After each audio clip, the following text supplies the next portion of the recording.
And welcome everyone. We should be live. I'm just gonna give it a minute until I can see the numbers in the chat. We should be live from Ella in Sri Lanka. And it is nearly 6 a.m. in the morning.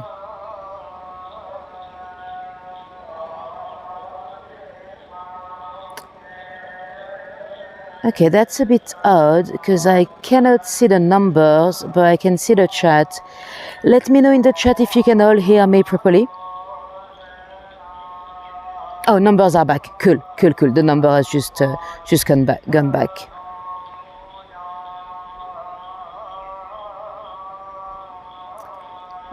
I don't think she was saying that. I must have missed something in the chat while I was starting the live. Right, if anybody was completely new to me and you don't know what's happening, we're doing a live walk, and today we are in Sri Lanka. Usually I do live walks in London, but I'm traveling at the moment.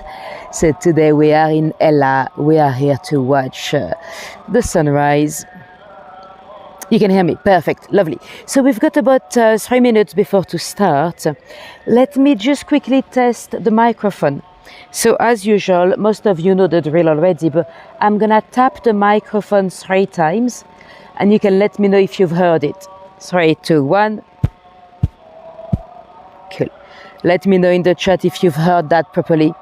You should have been able to hear it. If you did not, then my microphone is not plugged properly. Just checking I didn't leave anything on the bench here. Well, a bench, it's not a bench, it's the wall of a monastery. Did you see general confusion? Okay. Yeah, I think some of you were talking about Sri Lanka. I was indeed, I was in the Maldives at first, but I only stayed a few days in the Maldives. It's a fairly expensive country. So most of the trip is here in Sri Lanka, where everything is much, much cheaper. And welcome, Amanda. Hi, Claire. You've heard it perfect. Thank you very much. Can you hear the praying in the background or not? Sometimes I don't know how far you can pick up stuff with the microphone.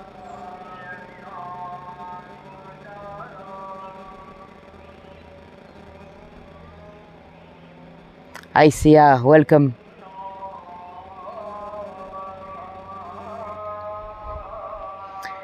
I've walked all the way here with my little torch. I was hoping to maybe catch a tuk-tuk if there were any around, but there were none. So I've been walking in the pitch dark for the last 45 minutes. And Tariq is here. Welcome, Tariq. Right, let me see what time it is. It is 6 o'clock exactly, so welcome everyone. It is officially time to start. Welcome anyone that just joined. Laurie, no, it's not a call. I think it's just people praying. But they've been, I mean, unless it's a recording or something, but that's been on for at least half an hour. And last night as well, when I first tried to walk this route. We are in front of a little monastery, but this is not from the monastery, unless it's a different room they've got. But cool. Without further ado, let's go. So let me flip this camera around to show you a bit of the view. I was hoping for a little bit more twilight already. The sunrise is in exactly 14 minutes. But I guess the sun is probably gonna be blocked by the fog on the mountains for a little while. It is generally a quite foggy location. And let's go. Before we go much further, let me show you this spot. It's a little monastery here on the mountains of Ella. We are about, I think it's 1,041 meters above sea levels. Beautiful little monastery. I've not been inside. There's a cave as well that you can go and visit.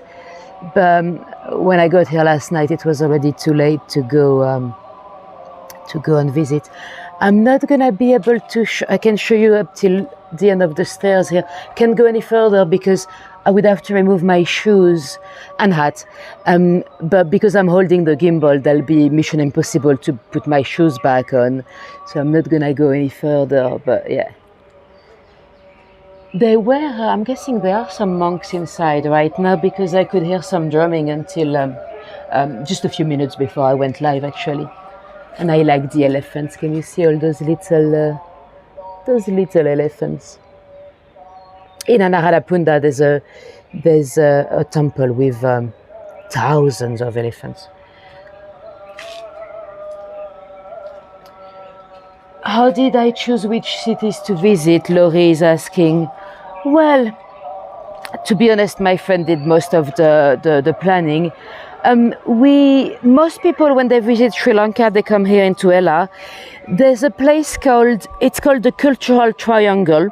So it's in the middle of the country where you have, Sri Lanka is a very sacred place. Sri is actually a prefix for anything sacred here and in India as well, you know, when you have some temple, they're called Sri.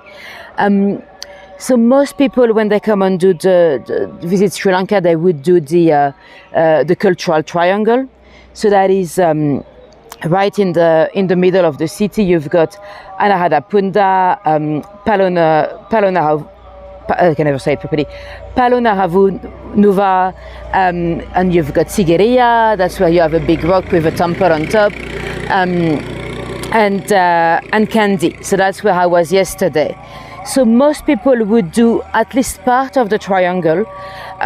So that's what we did. To be honest, I've had an overdose of temples by now.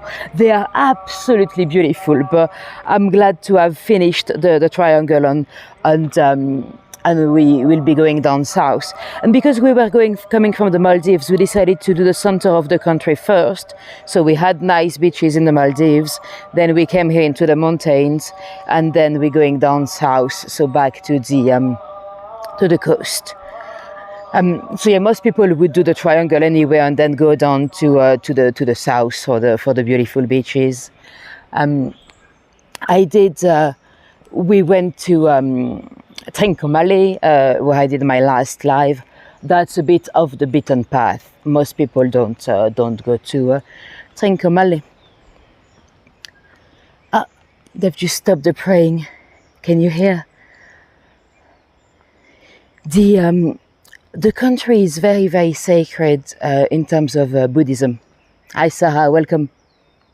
Well, my understanding, I'm no expert in Buddhism, but apologies if I'm huffing and coughing, just going uphill now. It's mainly because of Buddha's relics, Buddha's teeth. What happened is that when Lord Buddha died he lived in the 5th century BC, he was cremated, and that's what Buddhism followers would do. After cremation, a couple of bones remained, a frontal bone and 4 canine teeth. And one of them was kept in India, but for safeguarding, they decided to send it down to Sri Lanka. They gave it to a prince and a princess for safeguarding, really. And it actually moved a few times. So when I said the Cultural Triangle, most of those places are actually the places where the tooth was kept. So the tooth was first kept at the first capital, Anuradhapunda. I've been there. Then it was moved to Polonnaruwa. I've been there as well. And then eventually to Kandy, where it is today. And so it's at the Temple of the Sacred Tooth in Kandy. And for local people, that relic is hugely important. It's a bit controversial because allegedly it was destroyed by the Portuguese. What happened is when the Portuguese came to India, they took some of the ports here as well in Sri Lanka. they of course wanted to enforce Catholicism, and they destroyed some temples and everything.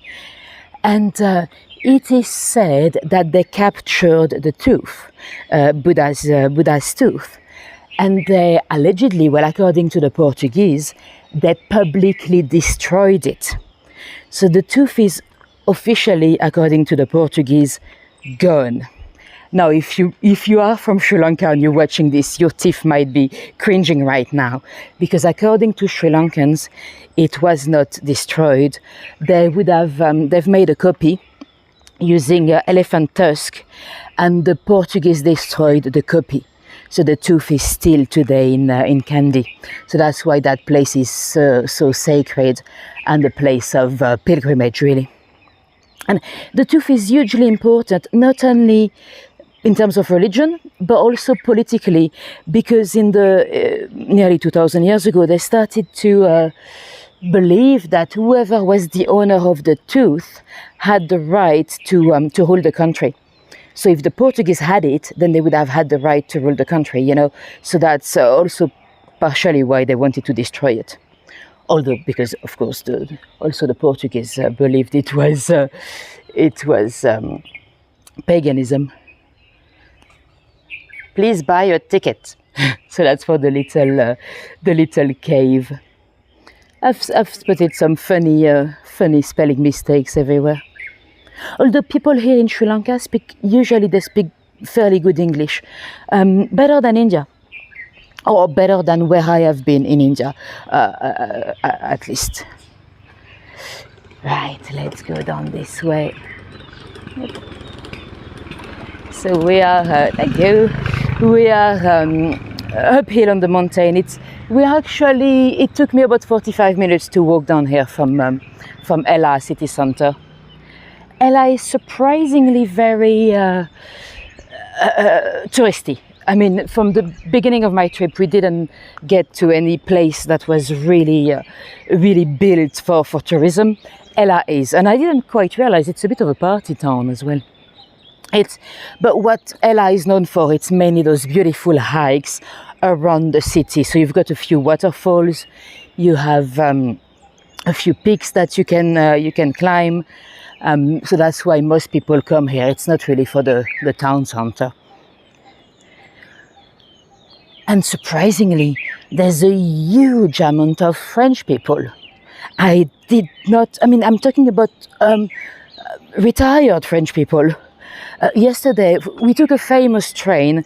There's a train journey from Kandy to Ella that is meant to be one of the most iconic in the world. It is beautiful. You go through the tea plantations and stuff. But to be honest, I was a bit disappointed because the train was a modern train. When on the videos I saw, it was an old, early 20th century train, of course. And the scenery was beautiful, but it was very long. I expected one of those trains when you can hang at the window. The doors were not actually open. Anyway, so yeah, beautiful ride. And on the train, on my carriage, everyone was French, or French speaking at least. There might have been a few Belgium. But yeah, you see those huge groups. Anytime you see a tourist that is over the age of 50, they're French anyway. I don't know why. I don't know why the French love Sri Lanka so much.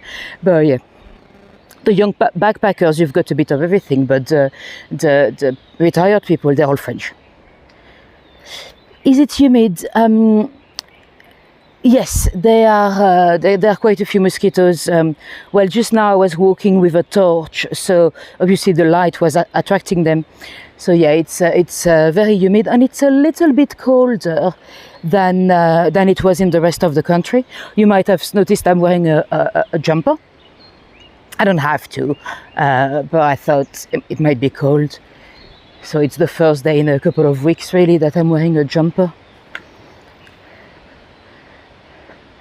It looks a bit foggy today, so I'm not sure how much sun we'll see.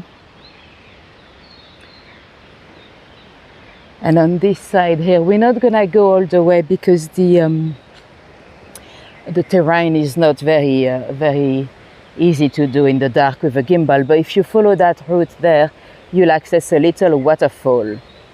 Thanks, Judy. Let me show you the waterfall from the. I don't think you can go all the way up to it, but there are quite a few waterfalls around here, so I'll try to visit at least one today. We'll probably be renting a scooter because you've got to go. You need something to go around here. So far, we've only used public buses and bicycles. Is malaria a problem? Claire, I don't think so, or at least I've not heard of. Oops, sorry, my camera is struggling to focus because it's still a bit too dark for it. But no, I've not heard of a massive malaria risk, no.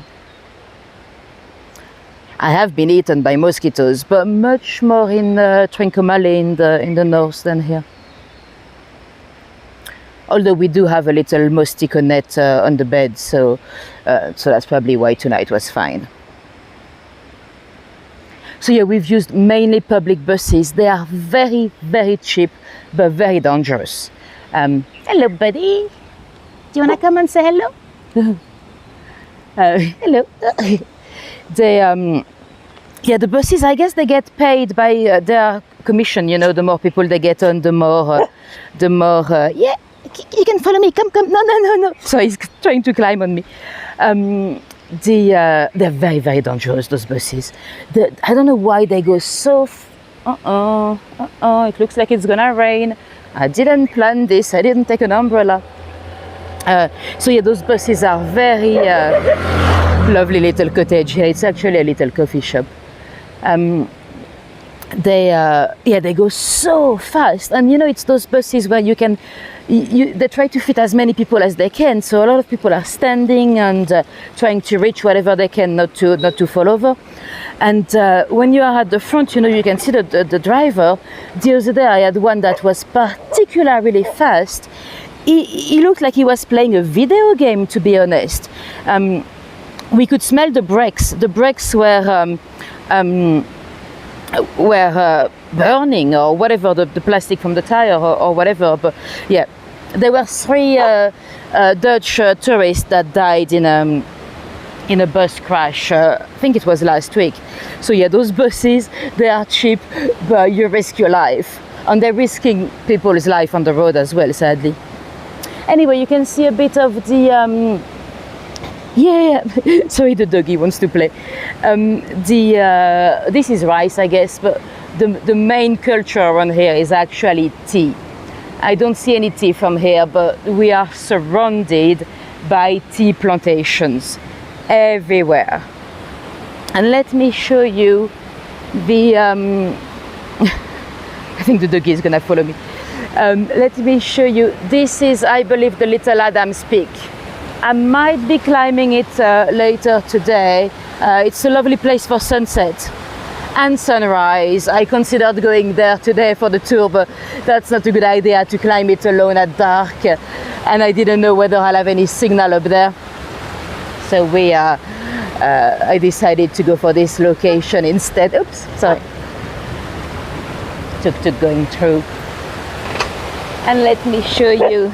Yeah, you can stay with me if you want. You can stay. My doggy friend is still here. You can probably hear the water in the background. This is a mini waterfall here. Now, talking about the tea plantations. Well, guess what? There's been a few murders in the tea plantations over the years. The most infamous ones would be the murder of Mr. Whitehouse in Ratnapura, so it's not too far from here. We're really in the center of the tea, so it's the Brits that brought the tea culture here. So they also brought a few workers from South India, and And you know, Ceylon tea, so the country is now called Sri Lanka, but it was known as Ceylon for many years. And it's the third largest exporter of tea in the world, really. So I'm sure most of you would have had a tea from here at least once in your life. And most people here have tea with milk and sugar, quite a lot of sugar. If you buy some tea from those guys on the train, it's often much sweeter than I would expect. And yeah, anyway, murders. So the most infamous one, it's probably Mr. Whitehouse in 1949. 1949, by the way, so that would have been a year after independence. And Mr. Whitehouse sounds a bit British to me. So I don't really know how that worked. You know, once the country was independent, did all the landowners from Britain had to go? Or could they stay maybe if they were married? But clearly some were still there because Mr. Whitehouse was. He was the superintendent of tea plantation around here. And he was in the habit of going to Colombo once a month. I think it's about 120 miles away from here, Colombo. So it's the capital today. So he would go down to Colombo to go to the bank to collect the money for all the laborers in the tea plantation. And let me check, I feel like I'm a bit zoomed in. No. So he would go down to the bank, and he had a bit of a routine. He'd go to the bank, he'll collect the cash, usually 3 big bags of cash. Still today, cash takes a lot of space here, because of course the currency is quite little. So if you change, let's say I take 10 pounds to change, I'm probably gonna get a big stack of notes. Because the smallest note is 20 rupees, it's nothing, at least today. I don't know what it was like in the 50s, but so anyway, he had those 3 bags of cash, and he was in the habit of then stopping at the swimming club to go for dinner with his mates, and he loved tomatoes. So he would often stop into a market, the Peta market by Colombo, to buy a lot of tomatoes. And little did he know that he had been watched. He had been followed on this journey at least twice. They studied his habit because of the large amount of cash he would bring back to the plantation. There was a gang in Colombo. The leader was a lad called Lahatas, I think. Lataras Bias. You know, it was kind of like the big guy of organized crime at the time. And that day he's coming back from Colombo with his 3 bags of cash in his boot and his 3 bags of tomato. Him and his wife, Mrs. Whitehouse, she usually came with him. When on a sharp bend on the road, a car took him over and blocked the way. So he had to brake, of course, and to avoid that car. And then the criminals came out of the car with guns. They asked him for the cash. They probably didn't expect him to give up a fight, but he did. He refused to give out the money, and they shot him. They probably realized quite quickly that the noise of the gunshot was going to attract a lot of unwanted attention. So they opened the boot, they grabbed 4 bags of cash, or cash they believed it was, because the bags of tomatoes were actually quite similar looking to the bags of cash. So they had 4 bags, but 2 bags were cash, 2 bags were actually tomatoes. And they ran off. Mrs. Whitehouse, she grabbed the wheel and she tried to take her husband, badly wounded husband, to a local farm. But Mr. Whitehouse died. It was too late for him. Now, eventually, the gang members were caught and they were all hanged in Colombo. But apparently, still to this day, the bent of the road at that point, it is known as tomato bent. Well, in local language, in Sinhalese language, but quite an interesting case. And we had another one just a few years earlier, in 1941, so that would have been still the time of the Brits, on a completely different plantation, but also quite close to here. It is the case of Mr. George Pope. He was also the superintendent in a tea plantation. So at the time, those plantations, it was hard work and hundreds of workers, really. It's probably still very hard work today. We saw a lot of those plantations from the train, and you've got those workers in the sun, so very hot, with those bags of tea on their backs, and they collect those leaves that are ready and just drop them into their back. But it's probably quite still physical labor today. And anyway, in the 40s, you had a lot of trade unions starting.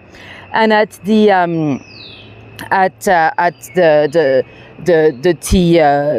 tea plantation for Mr. Pope, Mr. Pope was known to be quite like an iron fist, really, quite strict and disciplinarian. And there was a group of young workers that decided to ask him if they could form a union. Not only did Mr. Pope refused, but he also threatened them to lose their job if they insisted. So that didn't go down very well with his staff. And he was in the habit of going once a month to go for dinner at the next plantation, to go and visit his mate, another superintendent in another plantation. And he went for dinner and he came back quite late. He also did that every month, so the workers would have known of that habit. And that night, on his way back towards his own plantation, my doggy is still following me there. He's checking that I'm safe. On his way back to his plantation, something was obstructing the road. A big, large trunk of a tree trunk on the road. So he got out of his vehicle, and then he was attacked by 6 workers with knives, and his very badly wounded body was left there on the road. About 1 a.m., of course, the staff at his bungalow in the plantation started to get worried, and they sent some workers to check the road. They found the poor body of Mr. Pope. That very morning at work, 6 of the workmen were missing. So, the police very quickly put 2 and 2 together. Look at those beautiful, it's called tree house. They have some trees going into the building. Well, they've built the building around some trees. The police was very quickly on the case. And on the crime scene, they had found the key. And so you can see the tree there is going through the house. And oops, he's still there. And they found the key. And the key actually opened one of the rooms, one of the 6 workers that was missing. His name was Ramasan. He actually would have been the leader of the would-be trade union if that had been accepted. The 5 others were found fairly quickly by the police. Let me get up here to show you the view. But Ramasan was never to be seen. He was actually missing for 5 months, and the police had placed a lot of those posters, those old style wanted posters all over the area, all the way down to Kandy. So Kandy, I think it's about 150 miles from here. That's the train journey I did yesterday, so that was a 6-hour train journey. Although it was a very, very, very slow train because there's only one track, so sometimes they were waiting at a station for another train to go by. Anyway, so the posters were all the way to Kandy. When 5 months later, there was a young hairdresser in Kandy that had a customer walking in, quite a rough-looking guy. He had long hair, a long beard, and he looked very scruffy. That didn't really bother the hairdresser. You know, he had seen far worse. So he started to shave the guy. And, you know, that's a bit like in a movie. You know, as he's shaving his face, the face looks very familiar. So he actually told one of his staff to take over. He said, "Oh, nature calls," you know. And he went back to his drawer when he had the poster, you know, the wanted poster. He looked at the face on the poster. He looked again at the face in the mirror. It was definitely the same guy. So he actually left the barber shop to go next door to a tailor that had a telephone. He telephoned the police. And then he got back into the barber shop, finishing the job. So that's how Hamasan was finally arrested and hanged. They were, I think, they were all hanged, apart from one or two that couldn't be proved to be at the scene. But yeah, another interesting murder case. And there were a couple more. A bit sad, actually. Well, murder is always sad, but sometimes it's sadder than. Good morning. And there was another one, another superintendent in a tea plantation, another plantation around here. I think it was in the 50s as well. He had been looking through the books, you know, the accounts, when about 2,000 rupees were missing. I think it would have been much more. Today, 2,000 rupees, it's nothing. Well, it's not nothing, but it's like five pounds maybe. And he looked through the books and he did the math again, and those 2,000 rupees were gone. And he eventually found evidence that it was his clerk that had misplaced the money, let's say. And usually that would have been a straight case of dismissal. You know, you've got someone stealing from the till. But he decided to give the guy a second chance. So he actually asked him to come down to his office and he showed him the evidence. The clerk quite quickly confessed. So then the superintendent said, "Okay, I'll give you a month exactly to give me the money back and start again straight, you know. Or I'll have to involve the police."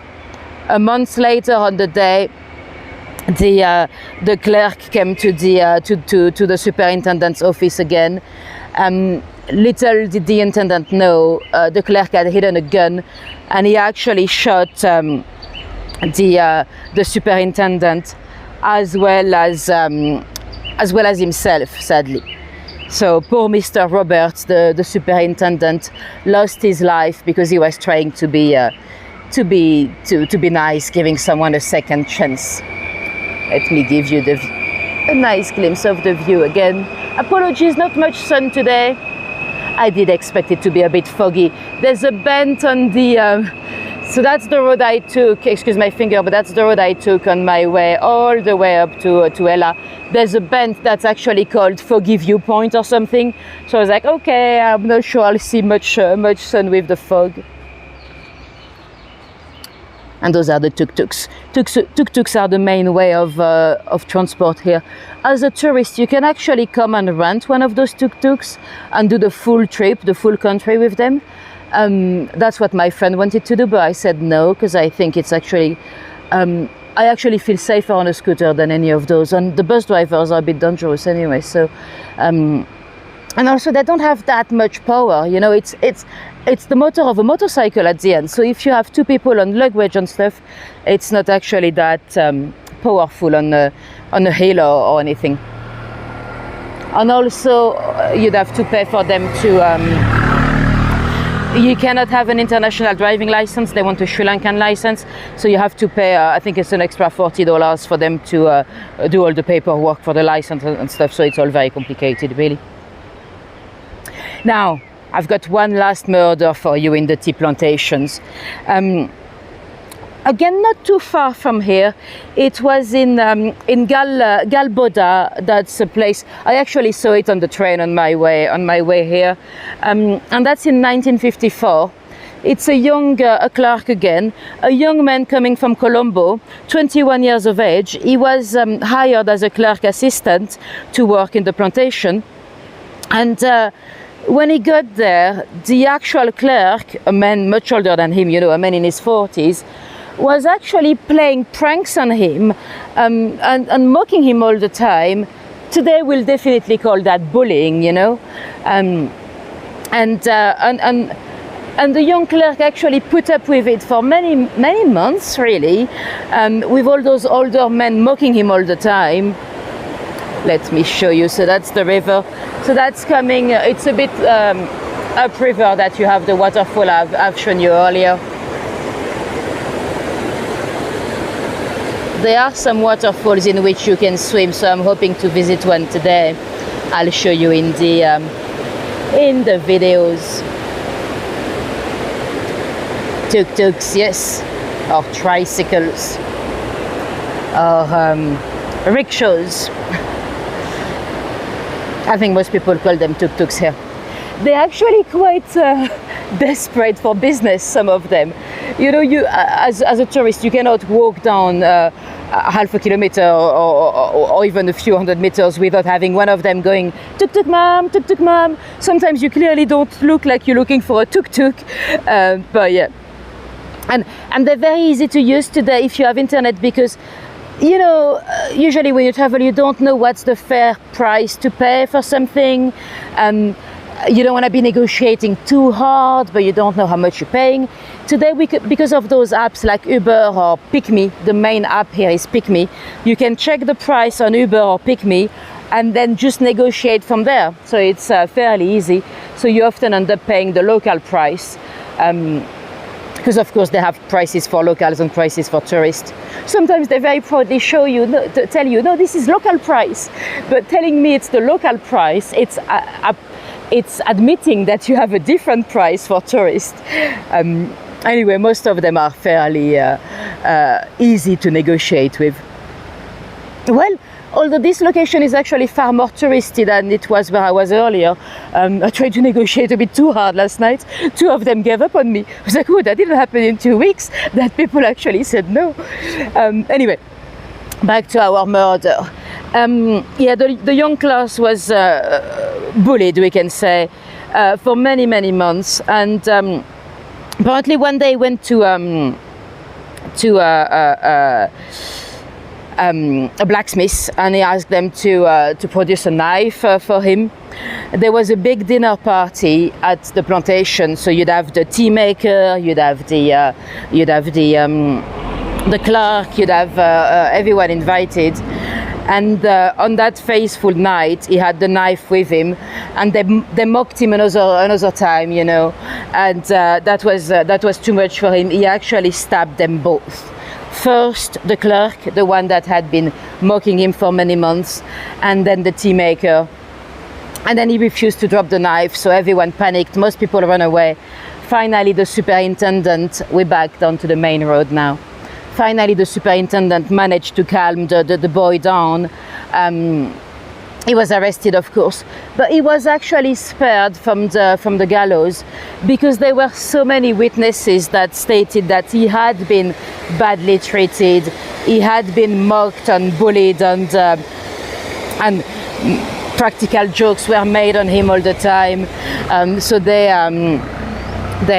actually, well, he was jailed, but he was not hanged. Let me show you another view of the river.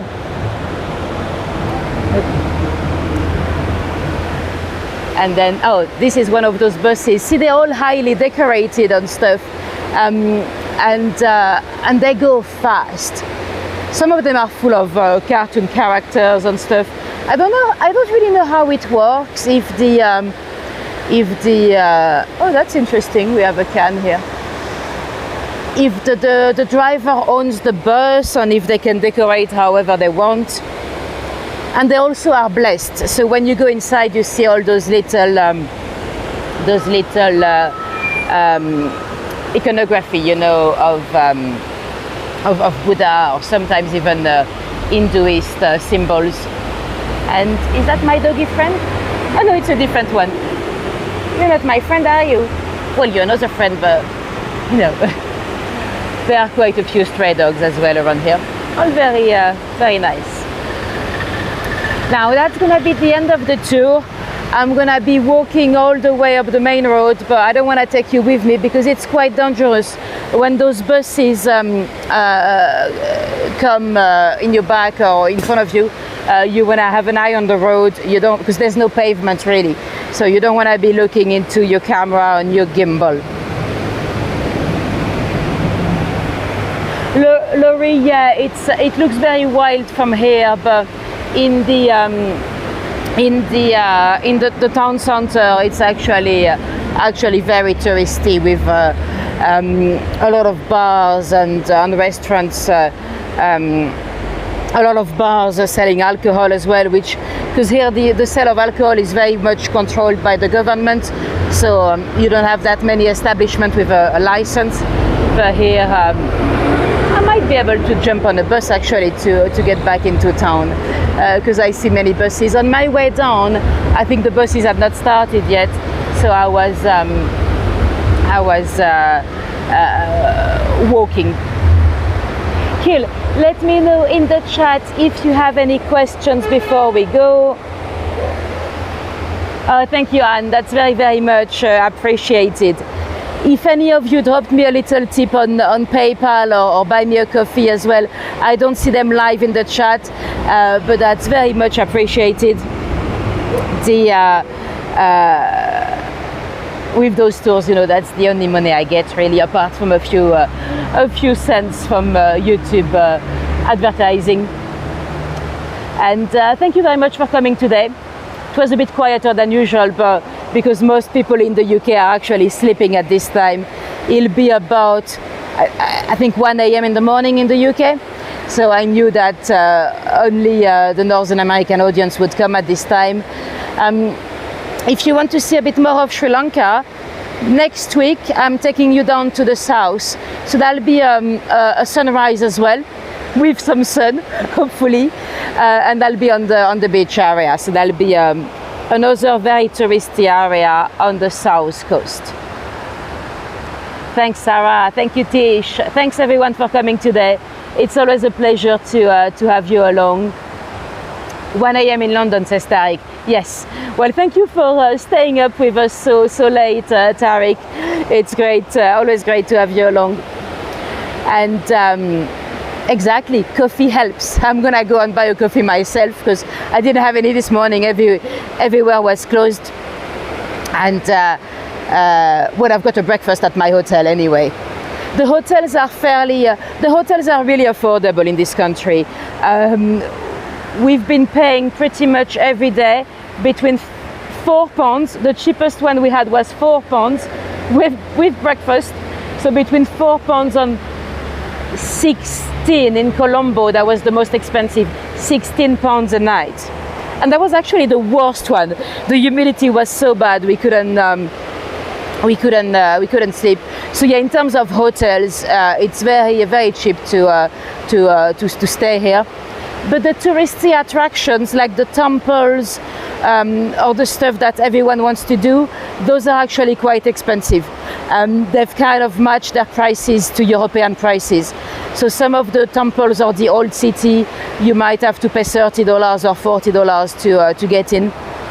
But life, food, hotels, that's very cheap, at least for us coming from Europe. Anyway, lovely to have you as usual. I'll see you next week, hopefully, and if not, I'll see you when I'm back in London. I'll be doing a bit of scheduling and I'll take you on more London walks.